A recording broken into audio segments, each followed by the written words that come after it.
Hey what's up guys, channel paling sampah sedunia. Kontennya itu aja.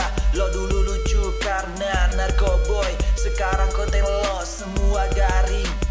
Oh gue paling suka kayak gini, direndahin sopers, dikatain anjing. Semua fans lo bocil-bocil, bilang lo semua miskin tapi nyatanya lo ini bukan era lo lagi.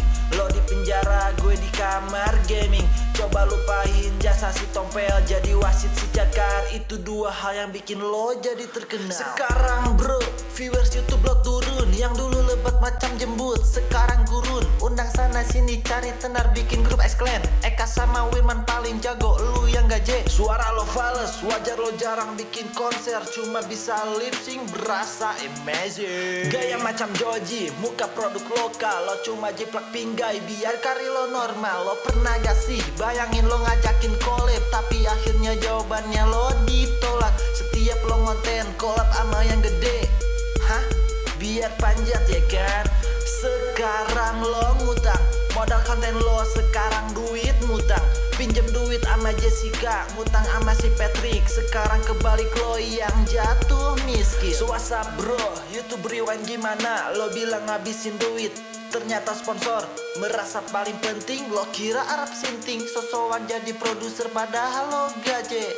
Inikah idola anak sabun yang ngefans dengan gaya bacot lo yang paling tolol? Lo cuman mantan caster yang masuk YouTube, terkenal cuma karena sering ngomongin sama kon. Lo ngaku lo raja, bro you're a people. Melayang-layang gak jelas, sudah tidak berpijar. Mau motivasi macam hidup paling inovasi, berlagak paling keren padahal gaya lo tai. Konten pakai toxic, main tanpa logik. Kari lo cuma magic, modal bacot toxic. Dah lah, abis liriknya. Intinya fuck you semua untuk shopper stay. Dan woi, lu gak usah sombong lah Bang Erik, woi. Sini collab kalau mau, kalau berani collab anjing. Sini, gak usah sombong mentang-mentang subscriber gede. Gue yang 3000-an aja gak dilirik, bangsat. Oke, habis ini gue bakal bikin konten yang lain. Goblok.